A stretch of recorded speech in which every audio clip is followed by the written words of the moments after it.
The paradox of certainty. Why knowing too much can make you doubt everything. Have you ever noticed something strange about people who truly think deeply? They don't seem more certain. They seem more unsure. Not because they're confused, but because they've looked too far beneath the surface to ever fully trust it again. The more you learn, the more you realize how little you actually know.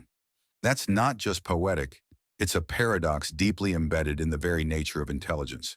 This phenomenon isn't just philosophical, it's psychological, neurological, and in many ways unavoidable. Let's call it the paradox of certainty. The more a person understands, the less certain they become, while those who know the least often feel the most sure of themselves. History is full of thinkers who express this very tension. Socrates, perhaps the most famous philosopher in the Western world, claimed to be wise only because he knew nothing. Compare that with today's loudest voices on social media. People broadcasting certainty with little evidence and even less reflection. So why does this happen? Why is it that deeper knowledge breeds doubt while ignorance often walks hand in hand with confidence? The answer lies in how the human brain processes complexity. When we begin learning something new, we experience what's called the cognitive ease of simplicity. We overestimate our understanding because our exposure is shallow. Psychologists call this the Dunning-Kruger effect, a cognitive bias where people with low ability tend to overrate their competence.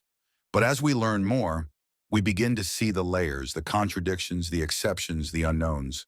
Suddenly, things aren't so black and white. Certainty begins to dissolve, and that's the trap.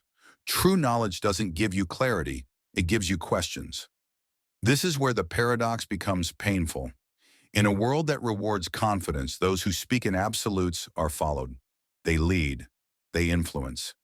Meanwhile, the ones who carefully weigh their words, who hesitate before claiming truth, are often dismissed as indecisive or weak. We're wired to trust the confident, even when they're wrong. We see this in politics, in media, even in casual conversations. And it creates a strange inversion. The people most qualified to speak are often the quietest. And the least qualified? They're the loudest. But let's go deeper. Why does doubt increase with knowledge in the first place?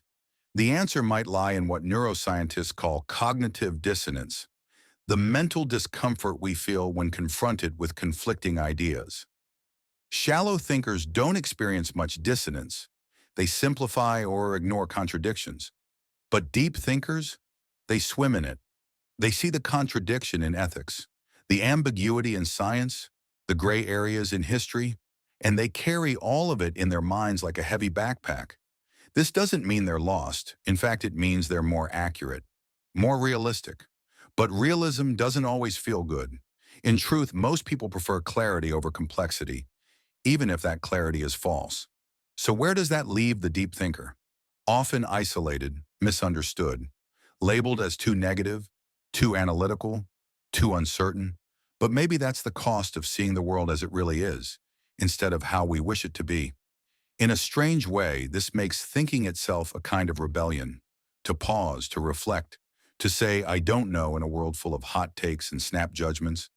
That's courage. So if you've ever felt paralyzed by doubt after learning something new, if you've ever hesitated to speak up because you're aware of what you don't know, take comfort in this. Doubt isn't a sign of weakness. It's a sign of depth. Certainty is cheap. Doubt is earned. And in the end, the wisest minds are not those who shout the loudest, but those who listen, reflect, and continue to question. Because the goal of thinking deeply isn't to feel right.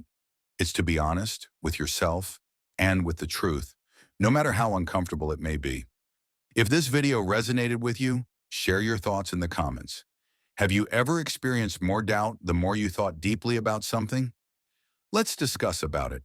And if you want to explore more about the paradox of thinking, hit the subscribe button and let's go down the rabbit hole together.